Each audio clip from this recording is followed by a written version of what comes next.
Hello दोस्तों, मैं आपका दोस्त विक्रम स्वागत करता हूं आप सभी का अपने यूट्यूब चैनल फोकस एबी पर। दोस्तों, ये वीडियो झारखंड, बिहार और यूपी पॉलिटेक्निक के बच्चों के लिए बहुत ही ज़्यादा इंपॉर्टेंट है, जो इस बार 2024 में पॉलिटेक्निक के एंट्रेंस एग्जाम को देने वाले हैं। तो उन सभी बच्चों के लिए वीडियो बहुत ही ज़्यादा इंपॉर्टेंट है, क्योंकि दोस्तों इस वीडियो में मैं आप सभी के लिए फिजिक्स के टॉप ऐसे, ठीक है, 50 ऐसे वायरल क्वेश्चन को कराऊंगा जो आपके एग्जाम में 100% सेम टू सेम पूछा जाएगा। जी हाँ दोस्तों, इस वीडियो में आपको जितना भी सारा क्वेश्चन बताया जाएगा आपके एग्जाम पॉइंट ऑफ व्यू से काफी ज्यादा इंपॉर्टेंट है। यहां से आप लोगों का एग्जाम में 100% सवाल देखने को मिलेगा। तो फटाफट से इस चैनल को सब्सक्राइब कर लेना, अपने दोस्तों को इस वीडियो को शेयर जरूर कर देना, और साथ ही ये भी बता देना कि भाई फोकस एबी नाम का एक यूट्यूब चैनल है जहां पर पॉलिटेक्निक करने वाले बच्चों के लिए एंट्रेंस एग्जाम का तैयारी बहुत ही अच्छी तरीके से कराया जा रहा है। तो फटाफट से चैनल को सब्सक्राइब कर लेना, क्योंकि दोस्तों मैं आप सभी के लिए अभी ला रहा हूँ फिजिक्स के, उसके बाद आएगा केमिस्ट्री का, उसके बाद आएगा मैथमेटिक्स का, उसके बाद फिर से आएगा फिजिक्स का। मतलब आप सभी के लिए बहुत ज़्यादा इंपॉर्टेंट क्वेश्चन का वीडियो मिलने वाली है। साथ ही साथ आप लोगों का काउंसलिंग से लेकर रिजल्ट तक, एडमिशन तक का प्रोसेस और फर्स्ट सेमेस्टर में क्या पढ़ना है नहीं पढ़ना है, सारा तक का जानकारी इस चैनल से आप लोगों को मिलेगा। तो फटाफट से इस चैनल को सब्सक्राइब कर लेना, अपने दोस्तों को, मेरे भाई इस वीडियो को शेयर जरूर कर देना। चलिए हम लोग ज्यादा फालतू की बातें नहीं करेंगे, शुरू करेंगे आज की हमारी शानदार सी क्लास को। तो मेरे दोस्त, इस वीडियो को स्किप करने का गलती बिल्कुल भी मत करना, क्योंकि दोस्तों एक एक नंबर के लिए दोस्तों बच्चे एडमिशन नहीं ले पाता, क्योंकि उनको इंपॉर्टेंट क्वेश्चन पता नहीं होता है। और दोस्तों मैं आप लोगों के लिए इस वीडियो में इंपॉर्टेंट क्वेश्चन का खजाना लाया हूं, तो इस वीडियो को स्किप करने का गलती बिल्कुल भी मत करना। वीडियो में जो भी क्वेश्चन बताया जाएगा ध्यान से देखना, ध्यान से सुनना, ठीक है। और दोस्तों मैं आप लोगों के लिए बार बार बता रहा हूं, ये दोस्तों वीडियो है झारखंड पॉलिटेक्निक, ठीक है, और बिहार पॉलिटेक्निक और यूपी पॉलिटेक्निक के बच्चों के लिए बहुत ही ज्यादा इंपॉर्टेंट है। इसलिए इस वीडियो को ध्यान से पूरा देखना, क्योंकि दोस्तों मैं आप लोगों को इतना एक्सप्लेन करके बताऊंगा ताकि आपका एक भी क्वेश्चन ना छूटे। तो फटाफट से चैनल को सब्सक्राइब कर लेना, अपने दोस्तों को इस वीडियो को शेयर जरूर कर देना। तो चलिए ज्यादा हम लोग फालतू की बातें नहीं करेंगे, शुरू करेंगे आज के हमारे शानदार सी क्लास को। दोस्तों क्वेश्चन नंबर 1 आपके एग्जाम के लिए काफी ज्यादा इंपॉर्टेंट दोस्तों। ये जो दोस्तों आपका क्वेश्चन है, फेवरेट क्वेश्चन है, मतलब पॉलिटेक्निक एंट्रेंस एग्जाम का दोस्तों फेवरेट क्वेश्चन है। क्वेश्चन यहाँ पर पूछा है, क्वेश्चन नंबर 1 कि सामान्य दृष्टि के मानव नेत्र का दूर बिंदु और निकट बिंदु क्रमशः है। तो यहाँ पर आपके पास ऑप्शन है अनंत और 25 सेंटीमीटर, 25 सेंटीमीटर और अनंत, और 25 सेंटीमीटर और 50 सेंटीमीटर, इनमें से कोई नहीं। तो देखिए आपसे यहाँ पर पूछा कि सामान्य दृष्टि का मानव नेत्र का दूर बिंदु, जब भी आपसे पूछे कि दूर बिंदु कितना होता है तो कितना होता है दोस्तों, अनंत होता है। कितना होता है? अनंत। हमेशा याद रखिएगा, इन्फिनिटी, ठीक है। और अगर आपसे पूछे यहाँ पर कि सामान्य दृष्टि का मानव नेत्र का निकट बिंदु क्रमशः है, तो निकट बिंदु कितना होता है दोस्तों? 25 सेंटीमीटर होता है। तो दोस्तों देखिए यहाँ पर आपसे क्वेश्चन में पूछा है, पहले पूछा आपका दूर बिंदु और उसके बाद पूछा आपका निकट बिंदु। तो दूर बिंदु अनंत होता है और निकट बिंदु 25 सेंटीमीटर होता है। इसीलिए दोस्तों इसका आंसर हो जाएगा यहाँ पर ऑप्शन नंबर 1 एकदम बिल्कुल करेक्ट आंसर हो जाएगा, अनंत और 25 सेंटीमीटर, ठीक है, ये हो जाएगा। चलिए अब हम लोग देख लेंगे क्वेश्चन नंबर 2 को, जो आपके एग्जाम के लिए बहुत ही ज्यादा इंपॉर्टेंट है। क्वेश्चन नंबर 2 यहाँ पर पूछ रहा है कि ऊर्जा का मूल स्रोत क्या है, ठीक है। ऊर्जा का जो है मूल स्रोत क्या है आपको बताना है, ठीक है। तो देखिए ऊर्जा का मूल स्रोत कौन है, तो देखिए आप यहाँ पर आपके पास ऑप्शन है जल, सूर्य और यूरेनियम और जीवाश्म ईंधन। तो बताइए कि ऊर्जा का मूल स्रोत क्या है। तो ऊर्जा का जो मूल स्रोत है दोस्तों क्या है दोस्तों? सूर्य है, जहां से हम लोग को प्राकृतिक रूप से दोस्तों अनलिमिटेड ऊर्जा मिलता है, ठीक है। इसलिए क्या हो जाएगा? 2 का आंसर ऑप्शन नंबर बी एकदम बिल्कुल करेक्ट आंसर हो जाएगा, ठीक है। चलिए अब हम लोग देख लेंगे क्वेश्चन नंबर 3 को, जो आपके एग्जाम के लिए बहुत ज्यादा इंपॉर्टेंट है। क्वेश्चन यहाँ पर पूछा है कि निम्न में से किस पदार्थ का प्रयोग लेंस बनाने के लिए नहीं किया जाता है, ठीक है। तो इनमें से कौन सा पदार्थ है? यहाँ पर आपके पास 4 पदार्थ दिया हुआ है। क्या क्या दिया है? जल, कांच और मिट्टी और प्लास्टिक।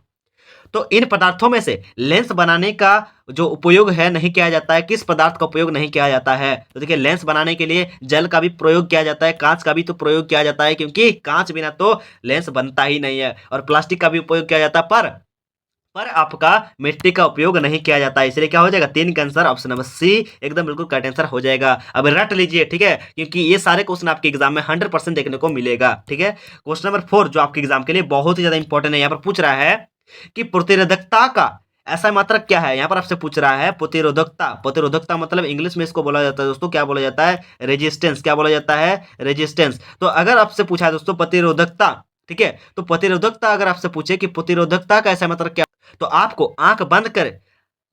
आंख बंद करके मार देना है ओम मीटर, ठीक है। यानी कि क्या हो जाएगा? प्रतिरोधकता का ऐसा मतलब क्या हो जाएगा? ओम मीटर। अगर आपसे यहाँ पर पूछता प्रतिरोध का अगर आपसे पूछता कि ऐसा मतलब क्या है, तो आपको सिंपल सा मार देना होता है ओम, ठीक है। प्रतिरोध का ऐसा मतलब क्या होता है? ओम होता है। जहां पर आपसे पूछ लिया यहाँ पर कि प्रतिरोधकता, तो प्रतिरोधकता का क्या होगा? ओम मीटर होगा, ठीक है। यानी कि 4 का आंसर ऑप्शन नंबर 1 एकदम बिल्कुल करेक्ट आंसर हो जाएगा, ठीक है। चलिए अब हम लोग देख लेंगे क्वेश्चन नंबर 5 को, जो आपके एग्जाम के लिए बहुत ही ज्यादा इंपॉर्टेंट क्वेश्चन यहाँ पर पूछ रहा है कि एक विद्युत स्त्री, स्त्री मतलब आयरन, ठीक है, का उष्मन तत्व डैश का बना होता है। तो किसका बना होता है? आप लोग आयरन देखे होंगे, ठीक है, आप लोग आयरन देखे होंगे, ठीक है, आयरन देखे होंगे, पर आयरन का जो ये नीचे वाला पार्ट होता है, ठीक है, जो मेटल का रहता है, तो ये किस चीज का रहता है यहाँ पर आपको बताना है। देखिए यहाँ पर आपके पास ऑप्शन है तांबा, नाइक्रोम, और एल मतलब एल्युमिनियम, और डी लोहा।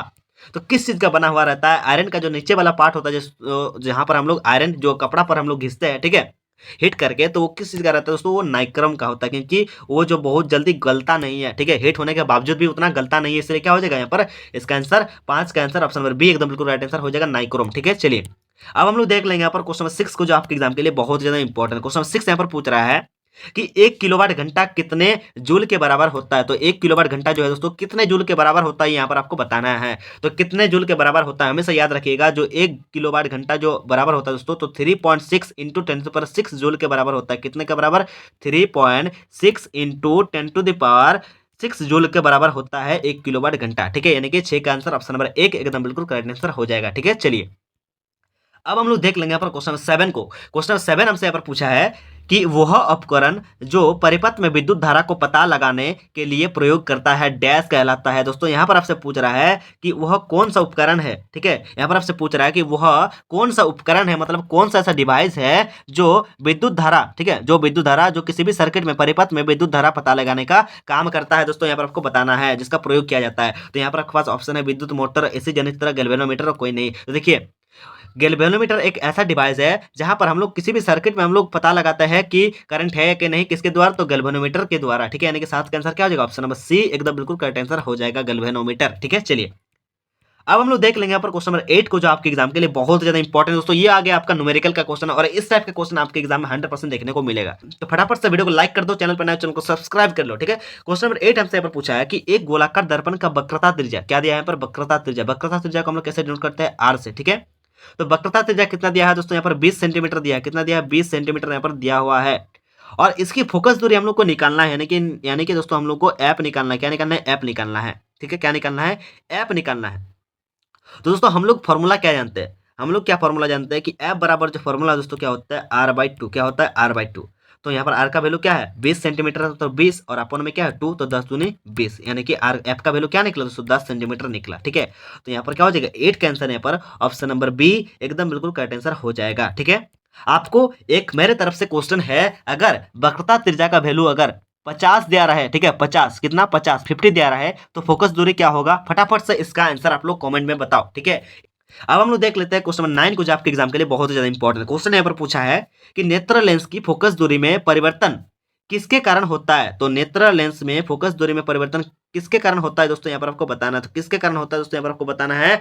तो किसके कारण होता है दोस्तों? फटाफट से बताइए जरा, किसके कारण होता है? तो इसका जो आंसर है दोस्तों मेरे भाई, इसका जो आंसर है आप लोगों को कमेंट बॉक्स में बताना है। ठीक है, नेत्र लेंस की फोकस दूरी में परिवर्तन किसके कारण होता है, यहाँ पर आपको कमेंट बॉक्स में बताना है। क्या रेटिना होता है, क्या पुपिल होता है, क्या आइरिस होता है, या फिर इनमें से कोई नहीं? ठीक है, तो ना का आंसर फटाफट से कमेंट बॉक्स में कमेंट करके बताओ, और जो भी बच्चा इसका सही आंसर बताएगा उसका कमेंट को मैं पिन करूंगा। ठीक है, तो चलिए अब हम लोग देख लेते हैं क्वेश्चन नंबर 10 को। ठीक है, तो क्वेश्चन नंबर 10 से यहाँ पर पूछा गया है, क्वेश्चन नंबर 10 यहाँ पर पूछा गया है कि इनमें से कौन सा दर्पण सौर भट्टी में प्रयुक्त होता है। ठीक है, तो इनमें से कौन सा जो है दर्पण है जो सौर भट्टी में प्रयुक्त होता है दोस्तों, यहाँ पर आपको बताना है। तो कौन सा ऐसा दर्पण है जो सौर भट्टी में प्रयुक्त होता है? तो क्या हो जाएगा? यहाँ पर आपके पास ऑप्शन है अवतल दर्पण, उत्तल दर्पण, समतल दर्पण और बेलनाकार। ठीक है, तो यहाँ पर क्या हो जाएगा? सौर भट्टी में दोस्तों प्रयुक्त होता है, किसका प्रयोग किया जाता है? तो अवतल दर्पण का प्रयोग किया जाता है, यानी कि 10 का आंसर ऑप्शन नंबर 1 एकदम बिल्कुल करेक्ट आंसर हो जाएगा। ठीक है, चलिए अब हम लोग देख लेंगे यहाँ पर क्वेश्चन नंबर 11 को, जो आपके एग्जाम के लिए बहुत ज्यादा इंपॉर्टेंट है। यहाँ पर पूछ रहा है कि संवेग का ऐसा मात्रक क्या है? आपको संवेग का ऐसा मात्रक बताना है। ठीक है, तो संवेग यानी कि पी इक्वल टू फॉर्मूला क्या होता है? एमवी होता है। ठीक है, और इसका आपको ऐसा यूनिट बताना है। तो ऐसा मात्रक क्या होता है? तो संवेग का जो ऐसा मात्रक होता है दोस्तों क्या होता है? केजी मीटर पर सेकंड इनवर्स होता है। ठीक है, यानी कि केजी मीटर पर सेकंड इनवर्स होता है। ठीक है, चलिए तो यानी कि 11 का आंसर ऑप्शन नंबर बी एकदम बिल्कुल राइट आंसर हो जाएगा। ठीक है, चलिए अब हम लोग देख लेंगे यहाँ पर क्वेश्चन नंबर 12 को, जो आपके एग्जाम के लिए बहुत ज्यादा इंपॉर्टेंट है। यहाँ पर क्वेश्चन पूछ रहा है कि रॉकेट किस सिद्धांत के संरक्षण के सिद्धांत पर कार्य करता है, यानी कि रॉकेट किस संरक्षण के सिद्धांत पर कार्य करता है दोस्तों, यहाँ पर आपको बताना है। तो रॉकेट जो है दोस्तों संवेग संरक्षण के सिद्धांत पर कार्य करता है, यानी कि 12 का आंसर क्या हो जाएगा? ऑप्शन नंबर सी एकदम बिल्कुल करेक्ट आंसर हो जाएगा। ठीक है, चलिए अब हम लोग देख लेंगे यहाँ पर क्वेश्चन नंबर 13 को। क्वेश्चन 13 यहाँ पर पूछा गया कि 1 न्यूटन बराबर होता है, 1 न्यूटन किसके बराबर होता है दोस्तों, यहाँ पर आपको बताना है। तो किसके बराबर होता है, तो 10⁵ डाइन के बराबर होता है, ठीक है। एक न्यूटन किसके बराबर होता है, 10⁵ डाइन के बराबर होता है, ठीक है।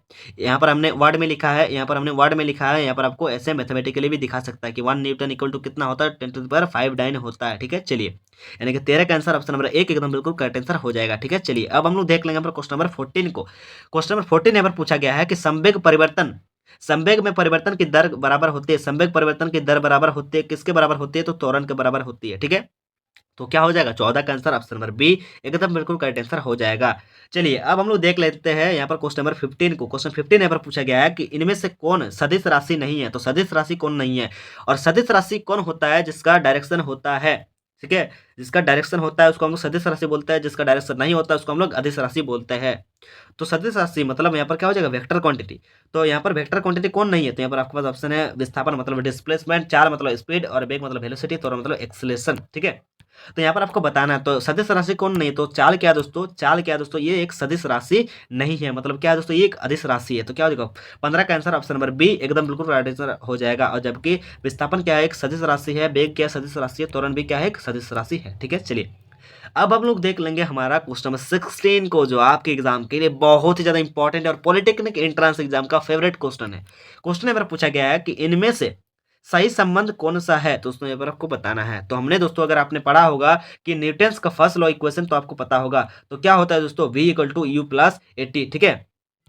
तो क्या हो जाएगा, 16 का आंसर ऑप्शन नंबर 1 एकदम बिल्कुल राइट आंसर हो जाएगा। तो चलिए, अब हम लोग देख लेते हैं क्वेश्चन नंबर 17 को, जो आपके एग्जाम के लिए काफी ज्यादा इंपॉर्टेंट है। क्वेश्चन यहाँ पर पूछा है कि ओम नियम के अनुसार इनमें से कौन सही है दोस्तों, यहाँ पर आपको बताना है। तो यहाँ पर आपके पास ऑप्शन है, option number A v equal to i r, i equal to v upon r, और v equal to i square into r, और ऑप्शन नंबर डी में है इनमें से सभी। तो 17 का जो आंसर है दोस्तों, ऑप्शन नंबर डी एकदम बिल्कुल राइट आंसर हो जाएगा, इनमें से सभी, ठीक है। चलिए, अब हम लोग देख लेते हैं यहाँ पर क्वेश्चन नंबर 18 को, जो आपके एग्जाम के लिए बहुत ही ज्यादा इंपॉर्टेंट है। क्वेश्चन यहाँ पर पूछ रहा है कि तारों के चमकने का कारण क्या है, ठीक है। तारा जो चमकता है दोस्तों, वो किसके कारण चमकता है दोस्तों, यहाँ पर आपको बताना है। यहाँ या फिर आपको ऐसा भी क्वेश्चन पूछ सकता है कि तारे के टिमटिमाने का कारण क्या है, या फिर ऐसा भी पूछ सकता है कि तारे क्यों टिमटिमाते हैं। तो किसके कारण टिमटिमाते हैं दोस्तों, वायुमंडलीय अपवर्तन के कारण टिमटिमाते हैं। यानी कि क्या हो जाएगा, 18 का आंसर ऑप्शन नंबर 1 एकदम बिल्कुल राइट आंसर हो जाएगा, अपवर्तन, ठीक है। चलिए, अब हम लोग देख लेंगे क्वेश्चन नंबर 19 को, जो आपके एग्जाम के लिए बहुत ही ज्यादा इंपॉर्टेंट है। क्वेश्चन नंबर पूछा है कि विद्युत धारा का मात्रक क्या है, यानी कि विद्युत धारा का एसआई मात्रक क्या है। तो यहाँ पर आपके पास ऑप्शन है ampere, coulomb per meter, coulomb, और एक से अधिक।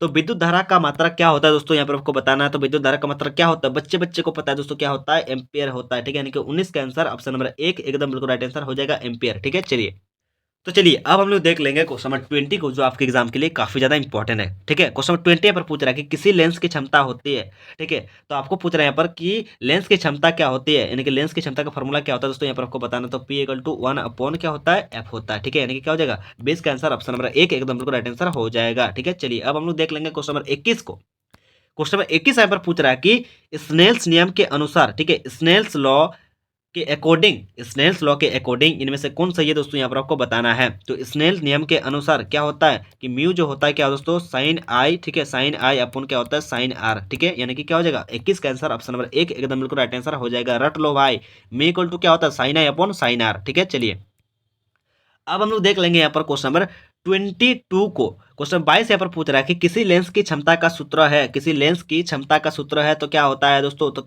लेंस की क्षमता क्या होती है दोस्तों, तो डायोप्टर। लेंस की क्षमता क्या होती है, डायोप्टर होती है। यानी कि 22 का आंसर ऑप्शन नंबर 1 एकदम बिल्कुल राइट आंसर हो जाएगा। चलिए, अब हम लोग देख लेंगे यहाँ पर क्वेश्चन नंबर 23 को। क्वेश्चन नंबर 23 यहाँ पर पूछ रहा है कि रेटिना पर बनना प्रतिबिंब होता है, रेटिना पर जो प्रतिबिंब बनता है दोस्तों, तो कैसा होता है दोस्तों, यहाँ पर आपको बताना है। तो कैसा होता है, तो देखिए, रेटिना पर जो प्रतिबिंब बनता है दोस्तों, ठीक है, वो कैसा बनता है, वास्तविक और उल्टा बनता है। यानी कि 23 का आंसर ऑप्शन नंबर 1 एकदम बिल्कुल राइट आंसर हो जाएगा। चलिए, अब हम लोग देख लेंगे यहाँ पर क्वेश्चन नंबर 24 को। क्वेश्चन नंबर 24 यहाँ पर पूछ रहा है कि इनमें से कौन सा दर्पण का सूत्र है, ठीक है। तो दर्पण का सूत्र कौन है यहाँ पर दोस्तों, आपको यहाँ पर बताना है। तो यहाँ पर ऑप्शन नंबर 1 में जो है 1 upon v plus 1 upon u equal to 1 upon f दिया हुआ है। तो ये हो जाता है दोस्तों दर्पण का सूत्र, ठीक है। तो ये होता है दर्पण का सूत्र, यानी कि 24 का आंसर ऑप्शन नंबर 1 एकदम बिल्कुल राइट आंसर हो जाएगा। और यहाँ पर आपको लेंस का भी फॉर्मूला पूछ सकता है। तो लेंस का फॉर्मूला क्या होता है, तो आप लोगों को कमेंट करके बताना है, ठीक है। चलिए, नेक्स्ट क्वेश्चन को हम लोग देख लेते हैं यहाँ पर क्वेश्चन नंबर 25 को। क्वेश्चन 25 यहाँ पर पूछ रहा है कि आंख का रंगीन भाग मृत्यु के बाद दान किया जाता है। तो आंख का कौन सा भाग जो है मृत्यु के बाद दान किया जा सकता है? तो कौन सा भाग? ऑप्शन है कर्निया, आइरिस, प्यूपिल और रेटिना। तो कौन सा भाग दोस्तों दान किया जाता है? तो कर्निया को दान किया जाता है मृत्यु के बाद। कितने घंटे के अंदर? 6 घंटे के अंदर आप दान कर सकते हैं, यानी अन्यथा वो खराब हो जाता है। ठीक है, यानी कि 25 के अंदर क्या हो जाएगा? ऑप्शन नंबर 1 एकदम बिल्कुल राइट आंसर हो जाएगा। तो दोस्तों इस वीडियो में मैं आप लोगों को सिर्फ 25 क्वेश्चन ही बता पाया, क्योंकि दोस्तों मैं आप सबको प्रॉमिस किया था कि आप लोगों को 50 का 50 टॉप ऐसे वायरल इंपॉर्टेंट क्वेश्चन करवाऊंगा। पर किसी परेशानी के कारण, कोई परेशानी के कारण दोस्तों हमको ये वीडियो 25 क्वेश्चन का ही बनाना पड़ा। बाकी आप लोगों का जो और 25 क्वेश्चन का जो दोस्तों वीडियो है बहुत ही जल्द आएगा, बहुत ही जल्द आएगा। इसलिए फटाफट से चैनल को सब्सक्राइब करके रख लो।